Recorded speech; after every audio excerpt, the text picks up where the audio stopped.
We're glad you're here. We'll be doing some talking to you, and then a lot of time spent at your tables doing some work and giving us some feedback. So welcome, and I'm going to turn it over to, are you first? Are you? Okay, all right. So I'm Kevin Holm with LHB. We're the consultant that was hired for the group, and just wanted to show the agenda here real quick. So you'll see the items that we're going to talk about today. I'm not going to go through them individually. We got a number of different individuals that are contributing to this presentation, and so the next person up is actually Mark to talk about the review process, and then we'll go through this agenda. Good evening, Mark Queasley. Just to review, as Kevin said, how did we get to this point? We've had numerous meetings with our committee trying to get a baseline framework for our enrollment, first of all, and then we've been moving to other parts. But the team, what is that team made up of? It's basically community members with students in elementary, middle, and high school, or parents that are just starting out with a family, and we also have retired members from our community also in that group. We've discussed the elementary capacities at length and have a pretty good idea on the elementary capacities in all of our buildings as we look through last year. And now in the next few weeks, we'll actually have some more data on our enrollment for this year, but not yet. And then we've also been working on some short-term goals or short-term capacity items that we'll take you through this evening, and then still continuing to look at our long-term items as well. So that's kind of a review for you. So one of the items that we talked about last time was going through some of the questions that were raised either during the meeting, post meeting, and others. So we'll kind of read through these, and then these will all be put in written format and posted to the website, correct? All right, great. So I'm not going to read the questions up there specifically, but the asterisk up there indicates that these questions are exactly how we received them. So there's spelling errors, there's grammatical errors. Wasn't entirely us. So first item, how has the district gotten to an overcrowding situation? It's not uncommon for districts to hit a situation where their growth has exceeded their capacity and the process of achieving that. Now, Rochester has done a number of things over the years, going back to adding kindergarten classrooms for all day and actually adding additional capacity when they also put them in for all-day kindergarten. Recently, they've done some early childhood work over at Hoover, which has opened up a little bit of capacity at some of the other buildings as well. So the district has incrementally been making improvements, but the growth is still pushing beyond the capacity of the buildings. The other piece that's affected that is buildings over time have changed, and the capacity of a building actually goes down due to other special programs that need to happen within the building. So you lose classroom space or capacity capability based on smaller class sizes, special needs, and those types of things. So there's a lot of competing efforts for space within elementary buildings specifically, but also middle schools and high schools as well. Next question, what do they do on an ongoing basis? Basically, referendums are one of the main factors. There is also what's called lease levy, which allows you to do additions to existing buildings, those types of things. But generally, it's adding additional square footage to deal with capacity, especially at the elementary level. Best ways to participate? You're stuck up here with me now. So the best ways to participate or keep coming to these meetings. The next Citizens Voice meeting is November 7th. And then you want me to do the next one too? The makeup of the task force. So when we put this out, we were looking for business leaders, parents, staff, and other concerned community members. So we were looking for some government representation too. So we tried to hit multiple sectors, so it wasn't just weighted with staff or just parents with kids who were very interested. Some of these questions time a lot together when we talk about the time of imminent needs for the different grade levels. Right now, your largest class sizes are in the elementary. They are in the process of progressing into the middle school and the high school. So you'll kind of hear a similar answer to some of these other pieces. But right now, you've been doing a lot of shuffling of students with your district-wide options, which has helped and things like that. But you do have some buildings that are well over capacity and some buildings that have new capacity available now. So we'll continue to talk about that. Where will the new school be located? It hasn't been defined yet that there will be a new building yet. If there is a new building, the site and location will be looked at by the task force and gone on from that approach. DMC and Mayo, are they being asked to support? That group actually is a large portion of your tax base. When you talk about industry, whether it's medical industry, blue collar, white collar, whatever type of business and industry you have in a community, that is a large portion of your tax base. So they are helping significantly in the day-to-day operations of the buildings, besides the taxes that would go towards a referendum process. Are all options actually on the table? To start with, all options are on the table. As the task force has questions, as we present to the board, certain options will start to come off for different reasons. But to start with, we are looking at all options. So. I skipped a couple people, didn't I? Sorry about that.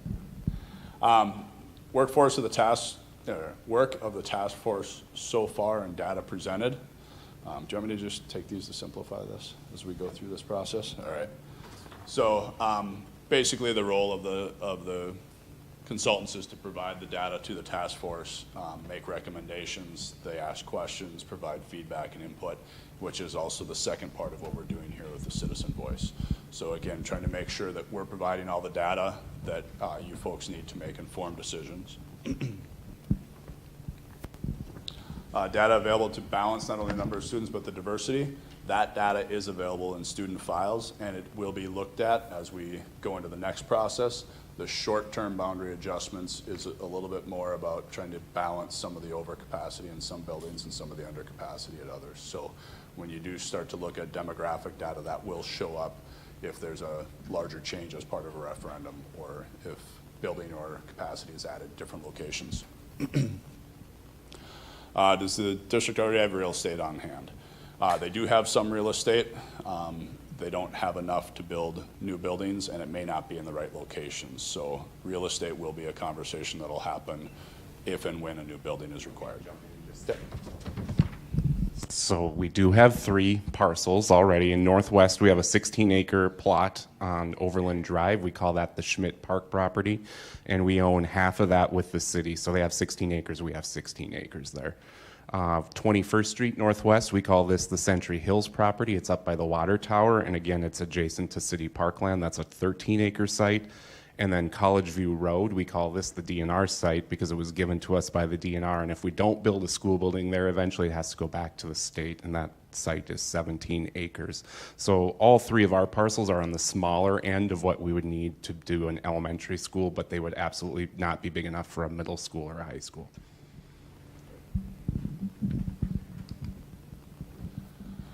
How big? So DWO is district-wide option.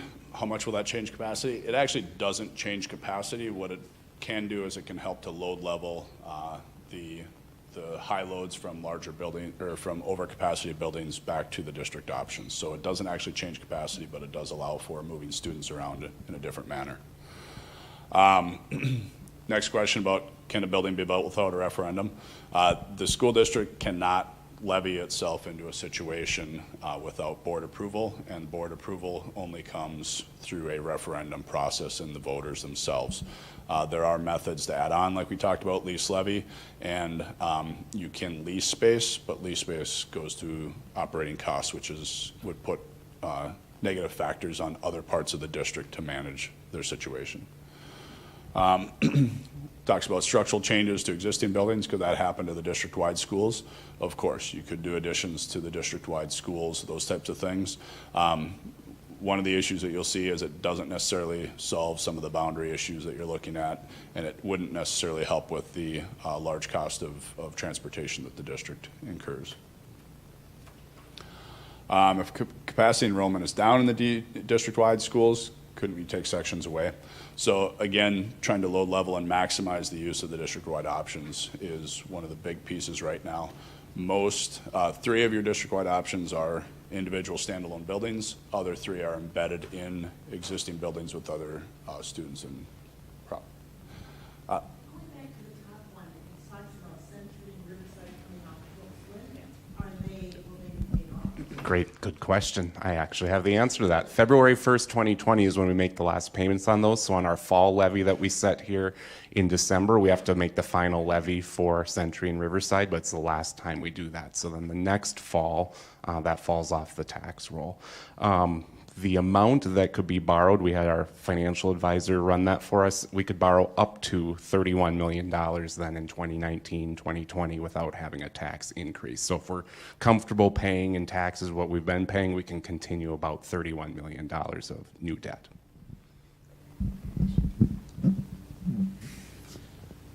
So the first question on this page talks about capacity. Again, when we talk about whether it's capacity or actual enrollment, enrollment does show an increase as you grade advance the students. The larger grades will increase in size as well. So you're starting to see that effect hit the middle school right now as the size of the elementary grades has hit the middle school. As the task force discussed the K-8 school, we haven't got to the point of talking about specific buildings or specific capacities, solutions to capacity increase. So that is an item that'll be out there as an option. School age that aren't school age students, yes. So besides birth rate analysis, we have a consultant on our team that will be doing a housing study analysis. So they actually take stock in recent building permits, different things like that, planned unit developments where there's going to be additional housing. They calculate the number of students based on Rochester's history, based on the value of the homes or the value of the multifamily units, and they can actually become relatively accurate in the number of students that each would generate if and when it gets built. So the if and when it gets built is the difficult thing to project and understand.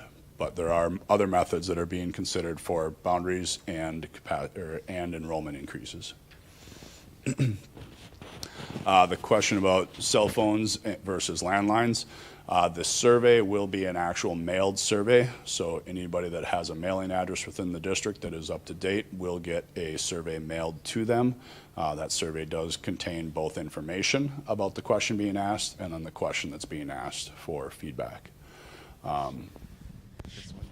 History of past and failed referendums. So I pulled the last 3, which have been successful, 74% to 26% in 2007.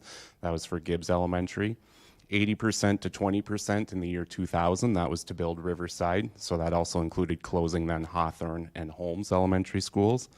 And then in 1996, it was 65% to 35% to build Century High School. Now, to get to that point of building Century High School, there were 3 messy votes in there, or 3 messy attempts. In 1999, they withdrew it from the ballot right before the election. That was to build what would have been Century and then add on to JM, Mayo, JA, Kellogg, and Willow Creek. It failed in 1993 to construct a 3rd high school and a 4th middle school. And then it failed in 1994 to buy a portion of RCTC and convert that into a high school. So we've had 3 successes in a row with 3 failed or withdrawn right before that.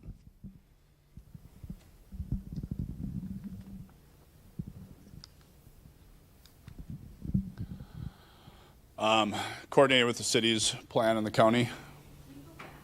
There's one that I'm interested in that is Longfellow no longer district? Yes, they are still district-wide option schools. They just have sibling preference, neighborhood preference, and then open lottery. So they're still a district-wide option school. Sorry about that. So yes, Longfellow is still a district-wide option. The first preference is for sibling, as usual. Second preference is neighborhood kids, and then the final piece is the lottery to get in. Coordinating with the city's general plans, what does that look like? Again, understanding where the housing will occur starts to give a little bit of a description of where the students are going to show up first.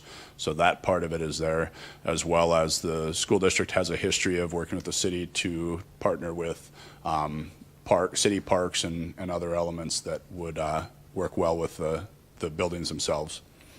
Why a 10-year outlook when the DMC is 20 years?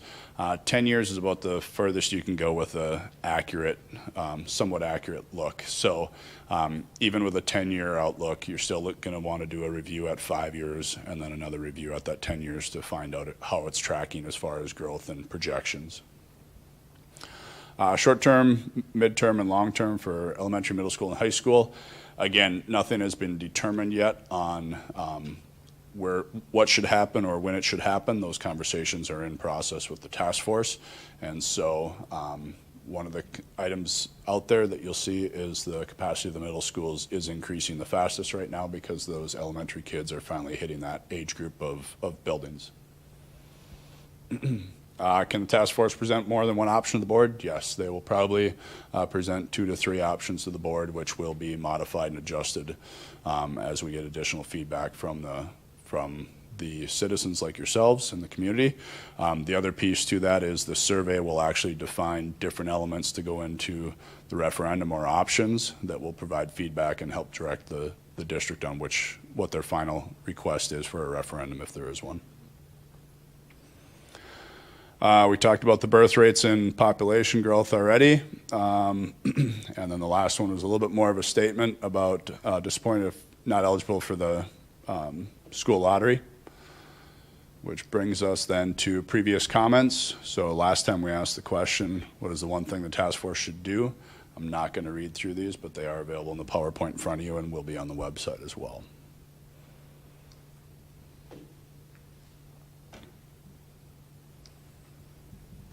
So.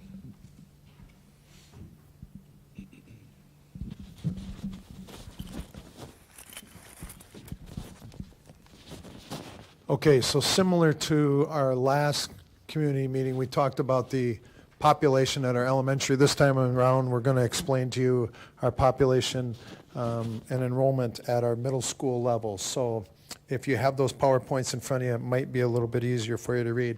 On the left-hand column, again, we have the square footage of the building. John Adams Kellogg, Lincoln at Man. Remember, Lincoln at Man has got some middle school students in that. Willow Creek and Friedel. So our total square footage.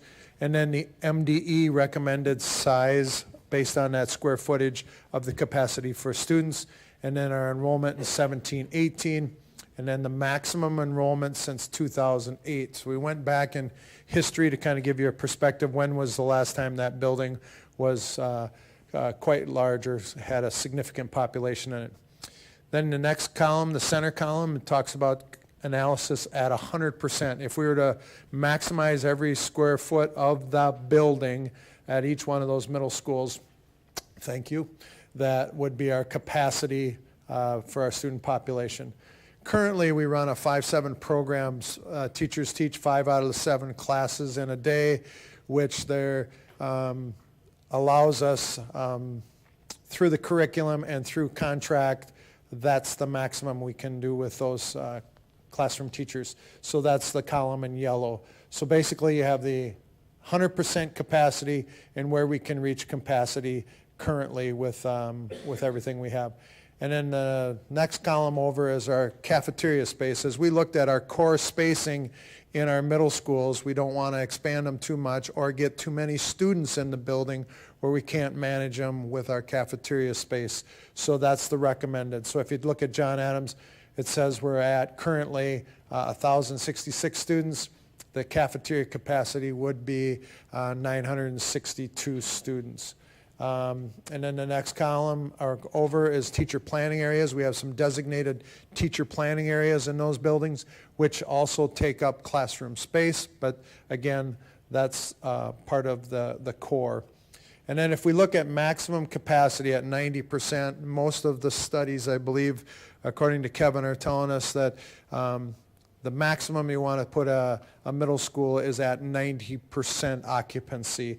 And so as you can see in that far right column, how close we would be at those 90% based on where we're currently at with the 17-18 enrollment.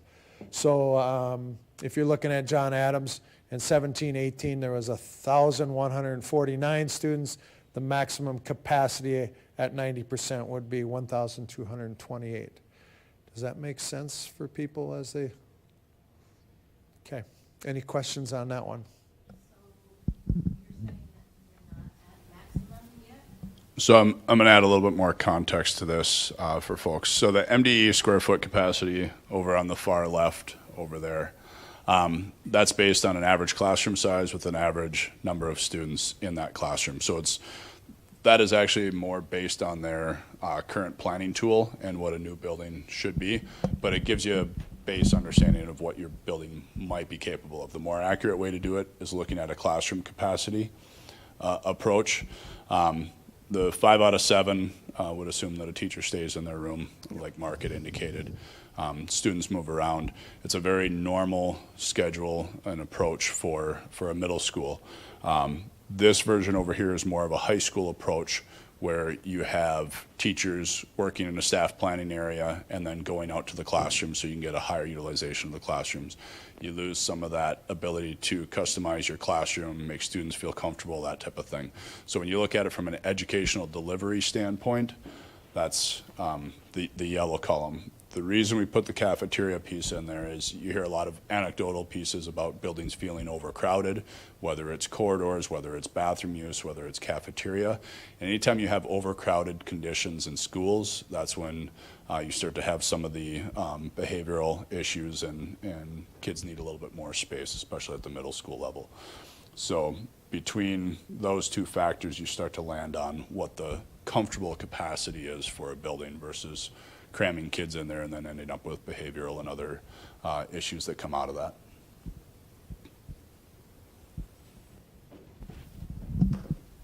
Any other questions? Okay. All right, so now we're going to talk about boundary changes real quick. So we know that you folks went through the process in the spring. And no boundary change is easy, so we tried to look at some ground rules with the task force. So when we looked at the buildings, and we'll see a couple tables here, and you have those tables in there, but I'll kind of walk you through the pieces. The first piece is that we heard, don't move students away from a building that they can walk to.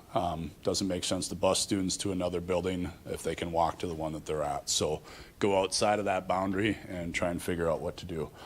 The next piece that the task force landed on is with your buildings all near 100% capacity, whether they're slightly over or slightly under, if you start adjusting boundaries, you end up just pushing a building that was under over just to get one that was over under. So they kind of set the parameters of if it's over 110%, we should do something to try and relieve that overstress on that building in the short term. And again, these are short term through 2022. The concept there is that if there is a referendum, the new buildings would come online by 2022, and then you would have additional capacity to level the buildings overall. So the other piece that they said is if the building is under 90%, that's where you try and move the kids to. So those were the two big criteria that we looked at when we did this. So then when you get to a table like this, you see Elton Hills at 119%, you see Franklin at 111, and Jefferson at 108. So the red indicates any building that's over 100%. The blue indicates any building that's under 80%. And so there you see the Churchill Hoover. Churchill is a K2, Hoover is the 3-5. So they're kind of sister schools to get the full K5 designation. And this is where you see the capacity was increased over this last summer by taking some creating some early childhood spaces and opening up 1 or 2 classrooms in each one of the buildings. So the light green just shows that it's between that 90 and 100%. So some of the assumptions that we had to make when we did the boundary analysis was we assumed that students that are attending a district-wide option would still continue to go to that district-wide option. We're not going to move kids out of district-wide options as part of this process. The other piece is if you are open enrolled, I can't remember the term that you folks use, if you're attending a building that's not in your neighborhood. Exception to attendance. So that's assuming that exception to attendance doesn't change. Those individuals that are already in those buildings would stay in those buildings instead of going that direction. And then, of course, this was based on the students basically grade advancing from the 2017 school year. We do have the new data now since school started on Monday, so we can start to look at what that actually means and looks like for the buildings. So this is just an overall map of the district. Again, the same color coding that you saw before. So you've got the blue is under 80%. The dark red is the over the 110%, and then the red is the 100 to 110%, with the light green as that 90 to 100. So this basically indicates where students are or where students live is over here, and then the buildings that they attend is here. So you'll see that there are students moving into and out of every district building, so to speak. This is pretty common in districts, whether a family moves in the middle of the school year or middle of an elementary student's career, they allow them to continue on in that path. So, oops.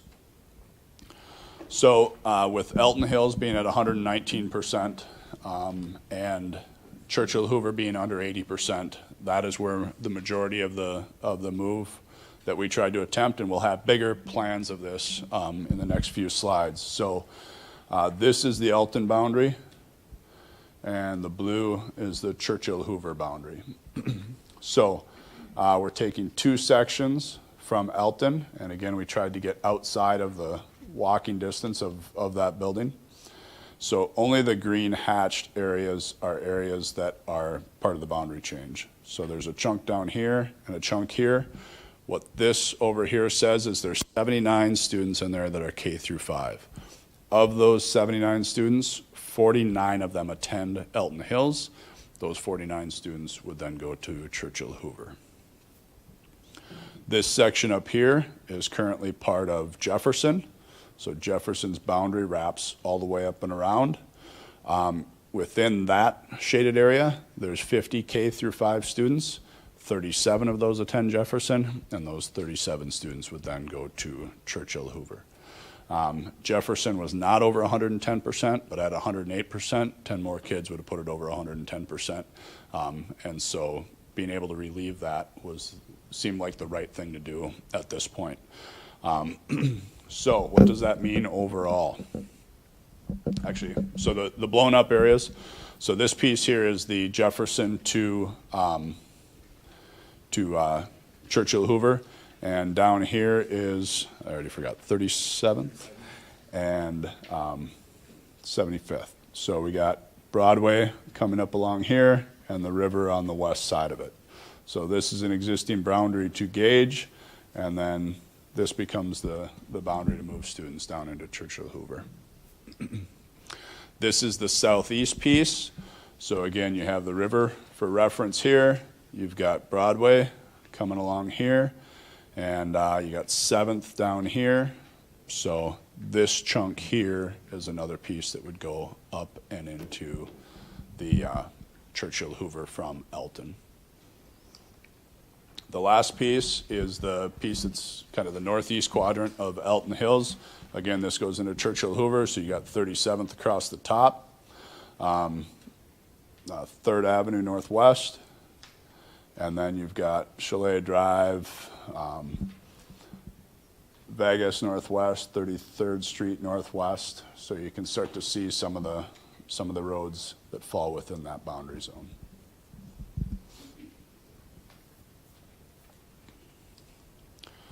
So what does that do to this table? You can see there's still an awful lot of red. It's because you're at max capacity for your elementary schools. So the big items to look at, Elton is 119% down to 107%. So we made an impact, not a huge impact, but an impact. And then you can also see the free and reduced shows up here. So we were talking a little bit about demographics. This is just one version of the demographics information. They're currently at 55.4. They changed to 55.9. Churchill and Hoover are shown as separate buildings here. You can see that their free and reduced goes from 27 to 32 and from 29 to 35 respectively. The other piece is Jefferson was at 108. It does make it down to 101. And so now over here, you can see that we no longer have the blue. That means we were able to bring up the capacity in Churchill Hoover to try and load level and help out some of the other buildings. Again, there isn't a silver bullet to answer all of the overcrowding, and part of this is the size of the buildings, part of this is just the factor of the boundaries and the way they sit. And if you did get them all balanced this year, you'd be going back next year trying to do it all over again because of the natural ebb and flow of students and grade levels as they go. So with that, we are now going to ask you folks at your tables, there's a feedback form. We'd like you to discuss the boundary options that we just laid out and provide feedback for us. We'll collect these, we'll read through them a little bit, and then we will answer those questions and use that information when we talk to the board about it. So we'll do this for probably about 10 minutes.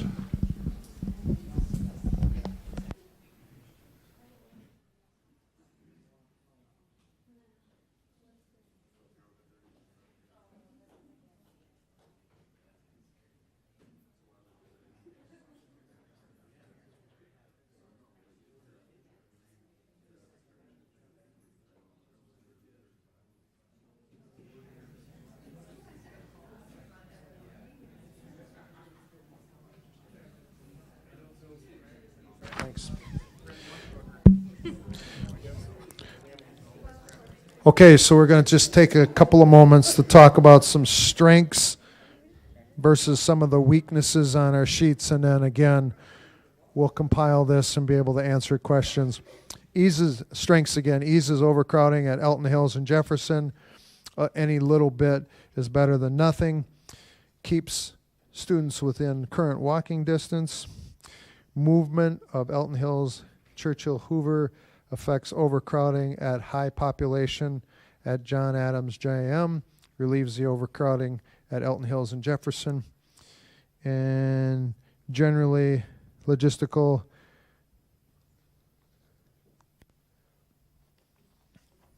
good. Group from River Roads are now going closer to an elementary. And then overall logistical, even though, I'm sorry,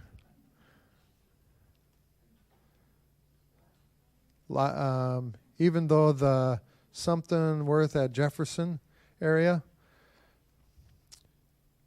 okay, I can come back to that one. I'm sorry, some people have great handwriting and then others say it's too nice. Maybe that's what it is for me.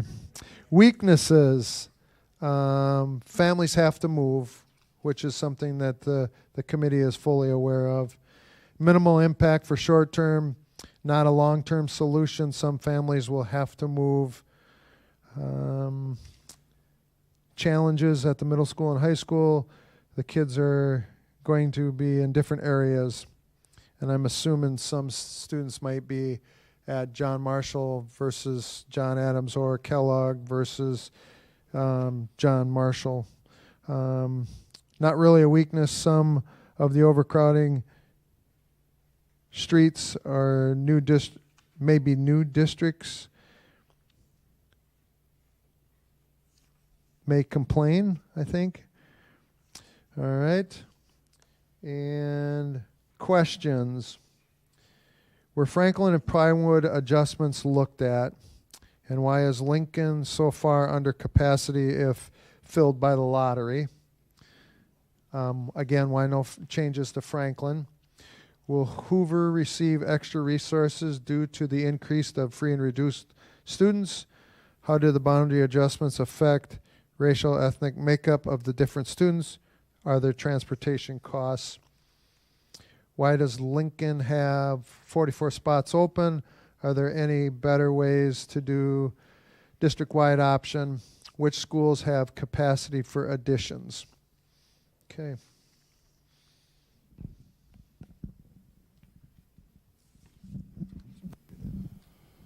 So again, we'll answer some of those questions in writing, and they'll be part of the next packet of information. One of the other pieces that I did forget to mention is the original task force recommendation was to do the district-wide fill first and then the boundary change. But because of the strong because of the strong inequity between Churchill, Hoover, and Elton, it made sense to do the boundary adjustment first and then use the district-wide option to be a overflow or the catchment piece, because it wouldn't be able to be a large enough deal to solve any of the major overcrowding issues. So district-wide options, Marlis.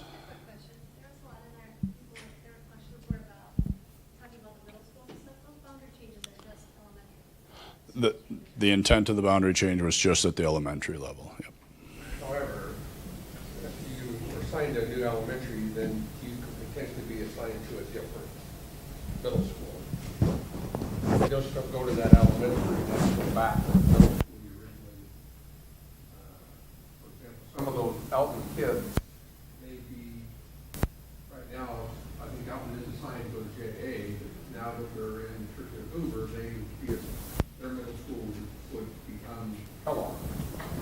So, yes, so we'll Do impact. some schools go phase two? We have some that go to multiple, yeah.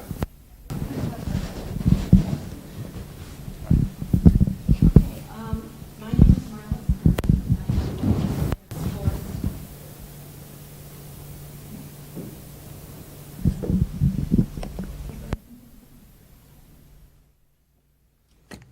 Marla. Okay, now I'm live.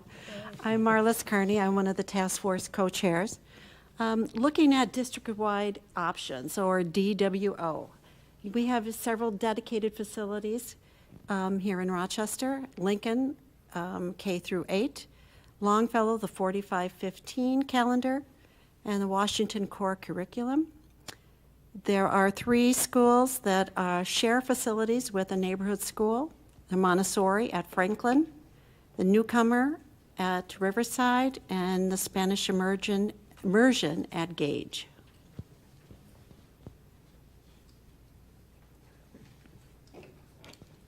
The current selection process for district-wide options, sibling preference is number 1, Longfellow, the neighborhood preference, and then the lottery from remaining students on the list. That is the current selection process. The recommended process, sibling preference number 1, Longfellow neighborhood, and offer to students in overcapacity grade levels. From those schools that are overcapacity, those families that have applied to go to the choice schools or district-wide option schools, they would be taken from their neighborhood school. The strengths, of course, it optimizes the enrollment in the district-wide buildings. It only moves students that have expressed an interest in changing schools, and it eases some of the overcrowding issues. Weaknesses, of course, it may exclude some walking students, moving students mid-year if they accept the transfer, will not provide full relief. Siblings could be at 2 buildings, and as second preference, perception of not being fair. Now we have feedback forms on your tables for strengths, weaknesses, questions, and ideas for improvement. If you would take a few minutes, go, yes. What is the Longfellow neighborhood preference?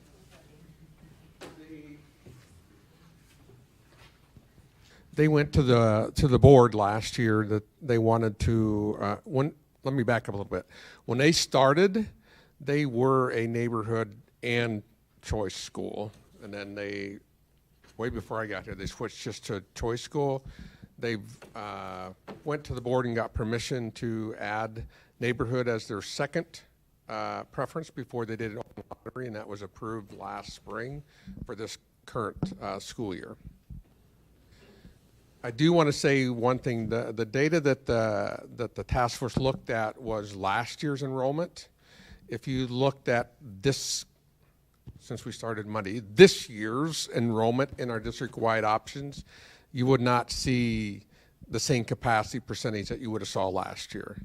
We have really worked hard at the district level to get them at capacity, with the exception of Lincoln, because their elementary feeds into a middle school program. It's a little more difficult to put them at, like, for example, the 31 or 32 cap at fifth grade, because they feed into the middle school program. So we did increase their enrollment this year, but not at what the district class size targets are, but we got them closer to that. But the other district-wide option schools, we pushed them to get at target. And what happened in the past is families move out, and there was not a lot of emphasis on, well, let's fill that spot up. So the district will be monitoring that. We look at enrollment. Right now, we've been looking at it weekly. So as if we see spots, somebody moves out, we will reach out, run somebody's name, and then see if they want to fill it. So if you looked at this year's data, it would look a little bit different. They're at capacity, except for, like I said, Lincoln, because of it. It took me a long time to understand it, the middle school part, and they had to draw it up on the board for me, but they can't go at full capacity because of how they feed into the middle school. Okay? So if you would take a few minutes and fill out the feedback form on your tables. Question. Yes. How long, how many school years do we expect that this new boundaries will last? Will it be several school years, or will it just be, will we be back here, every year trying to keep rejigging? Yeah, I have to repeat the questions for those who are home watching, live streaming this. The question is, will we be back doing boundaries every year? I hope not. As you saw when we put up the capacities, taking Churchill Hoover out of it, everybody else is at 100% or higher. So it doesn't give you a lot of flexibility to move kids around. I hope our plan is that we'll do this until whatever comes out of if we do a referendum and build something or don't build, well, we're going to have to build something. I don't know how you can not get around that, but whatever happens through that process, then we'll have to do it again. But we're thinking, because there's not a lot of flexibility percentage-wise, that we wouldn't be able to do anything different 2 years from now. You'd be basically shifting those kids back to somewhere else and move them up to past 110%. So this is really just to buy us time until something new is built. And then at that time, you'd have to do a large-scale boundary adjustment. Yes. What year would be the first year we could potentially have a new facility?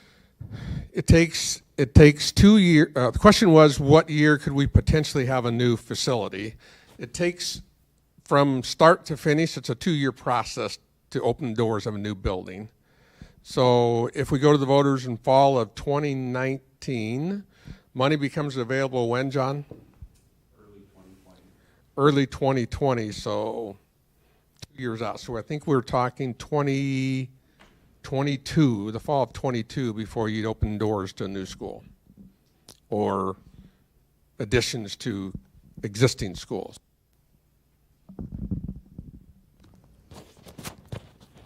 Any additional questions? Okay. If you would take the feedback form on your tables and put the strengths, weaknesses, questions, and ideas for improvement on the district-wide options.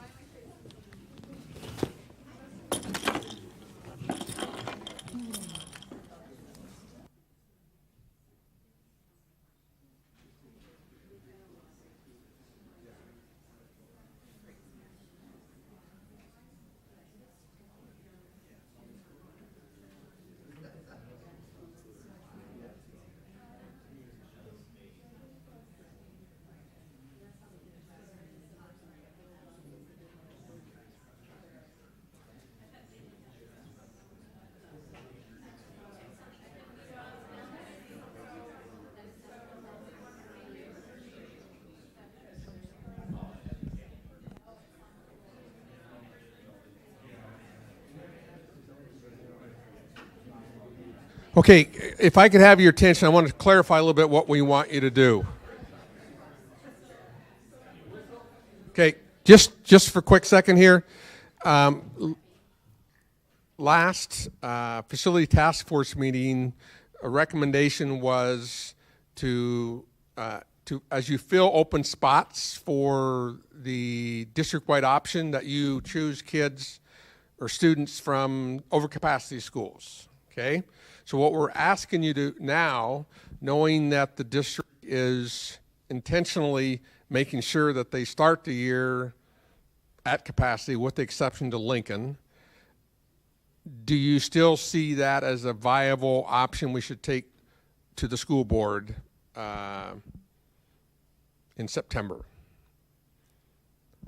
What are the advantages of taking that? And like I said, the recommendation was sibling preference. Then let's say Washington has 5 openings in 4th grade. So then you would look at any 4th grader or 5th grader that was on the list and just take the kids first that were from one of the crowded schools would get in before you do a large lottery draw. So that's what we're knowing, that the district is going to fill them at capacity. Should we still have that as an option as part of trying to buy us some time? So that's kind of, does that make sense? What we're asking you to provide strengths, weaknesses, and But we wouldn't do that like as a kindergarten group. Like, I could see trying to fill those spots because now they're open for one reason or another. And we want that school to be at capacity. So let's say there's 50 spots at Washington in the kindergarten level. And we give preference first to siblings. So now maybe there's 20 siblings. So now there's 30 open spots just for kindergartners. When we do that lottery for those kindergartners, are we gonna go, oh, this child goes to Gibbs? Yeah, he can go because his is overcrowded. This kid is going to Hoover, and if that's his neighborhood school. He can't go to Washington because he's not at an overcrowded school. okay, here's what what the task force recommended last meeting. Using your scenario, let's say we have 20 spots at a kindergarten after the sibling preference. So then you'd go to the list and say there's 100 students, kindergartners across the district that want to get in to that school.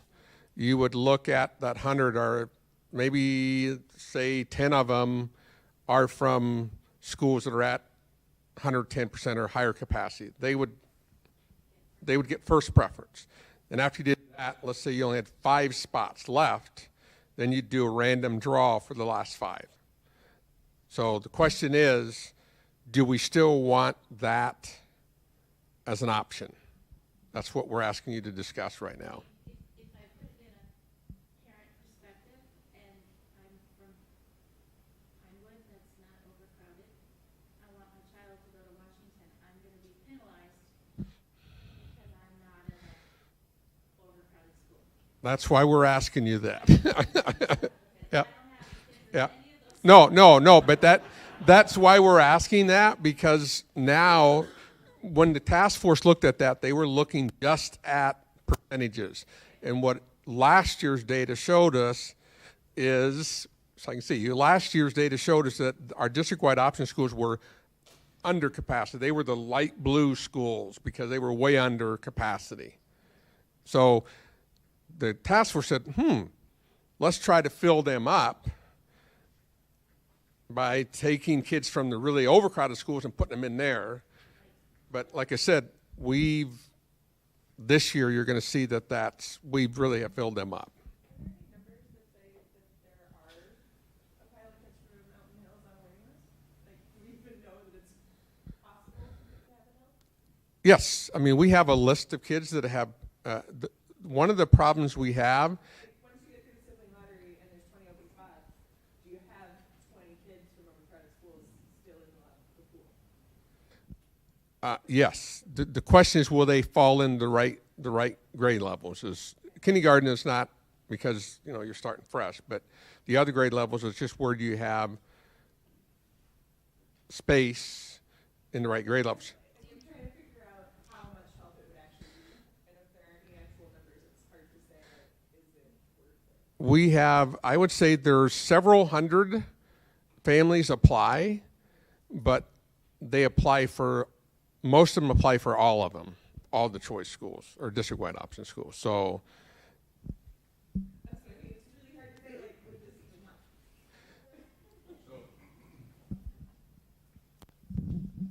So as Mike has indicated, this year is starting off more full process, but if you look at the numbers here, we don't know what grades those students are in, but there is capacity to move. And so any capacity that's out there, when you're talking about some of these other that are over 110% or in the red, every little bit's going to help. If you can take, If the number of kids on the waiting list are from the overcrowded schools, if they're all from, then it goes to lottery. or they're all from Bishop, they're all, like, then it doesn't actually, so now you're advertising to parents, hey, the lottery got less fair. well, But, and I think that's the point you're bringing. So that's the question we want you to have at the table. Is it worth that? It's going to have a little impact because it's not that many kids. Is it worth upsetting people who say, oh, now my chances are even lower in getting in? And we want to turn this back to the tables so that we can get everybody's feedback, because right now we're getting just a couple of people's feedback. But the one piece that I would say is, what's less fair, the chance of getting into a district-wide option or being in a building that's overcrowded and you have no option or no choice? So you got to think about it from the perspectives of these kids that are in buildings that are severely overcrowded. So go to your tables, discuss, and let us know.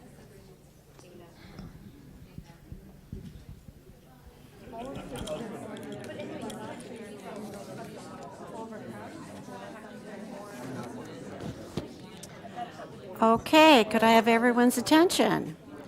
Looking at the feedback form, the strengths, provides relief to overcrowded schools, even if it's a small number, every little bit counts. Maximize DWO capacity. No strengths. Students coming from overcrowded schools must have applied to DWO in order to be considered. Any movement will help. Keeps the sibling preference at DWO schools, which keeps families together. Okay. By upping the preference for overcrowded kids, this will help with the overall capacity issue. Lottery is already unfair, so this really doesn't change that. Okay, now weaknesses. Not equitable. Unless whole family can be moved to the choice school, the dividing of kids between two elementary schools will be a big barrier for many. We don't know how many would change fairness perception of lottery. How many students could potentially move out of overcrowded schools? Will it make an impact? Does it limit the opportunity to attend a DWO school? Takes the option out of district-wide option. Programs like Montessori benefit students with certain learning styles, and now parents won't be able to choose that program. Unknown impact, hard to move kids at older ages. Regarding questions, how does it fit with transportation? Could a colony from Elton Hills and Jefferson go to Hoover? Could Hoover have a name change? Can Lincoln end their middle school program in order to fully utilize building? What are the excess costs to the district of having DWO schools? What are the financial benefits? Do we retain families and their per pupil funding in the district by having DWO schools? So my school is overcrowded and my fourth grader can move to a DWO school. What happens if next year my school is no longer overcrowded? Will my child have to return to our neighborhood school? And ideas for improvement. If in 2020 we will have 31 million available for bonding of new school, build a new school with that funding stream maybe. And also wouldn't channel a number of schools to K-8 address elementary and middle school numbers. None. Continue normal lottery procedures, only fill spots that open mid-year with students at overcrowded schools. And need strong advocate for what DWO is and that it's a resource for everyone, not an entitlement. Stop calling it a lottery. Better advertise neighborhood schools, make families want to go there.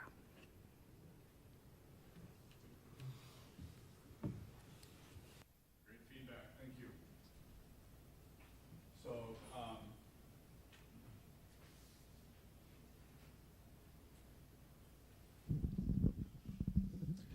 Task force next steps. We're going to start looking at the high school capacity of each one of the buildings. And again, same process that we went through with the elementaries and the middle schools. Options to increase the capacities, whether it be at the elementary, middle, or the possible high school. Boundaries, long-term, some more discussions on that. We're still talking equity from building to building as far as programs being offered in the square footage that the buildings have. We'll also be looking at sites and locations. As John mentioned earlier, you have an idea of 3 plots that we have, but the limitations with those 3 plots. And then continue to look at the referendum scope for down the road. So those are some items that we're still working on. Any questions on those?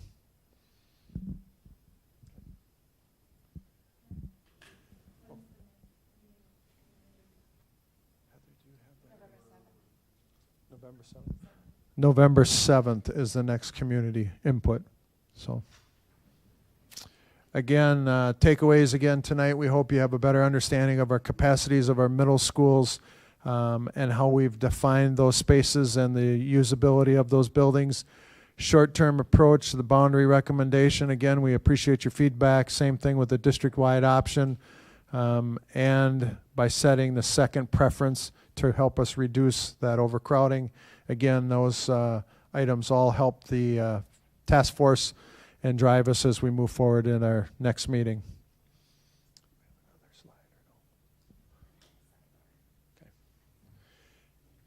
Okay, and then at this time, if you have any further questions, you can certainly write them down, and then you can present them to us here, and then we will either answer them on November 7th. Again, is the plan? Okay, yep. Okay, we have some time here too that we can address. Kathy?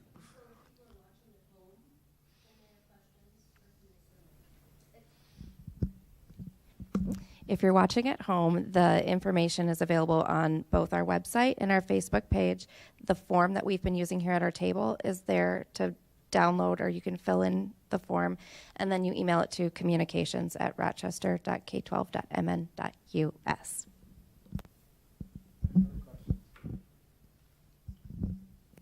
Yes. From the last time when you talked about them this week, will they be on and answered somewhere? Currently on the website, what we just got to it this afternoon, so they're on the website. Okay, so the question is, the questions from the last community input we answered here tonight, they will also be posted on the website, yes. Okay. Okay, thank you for your input.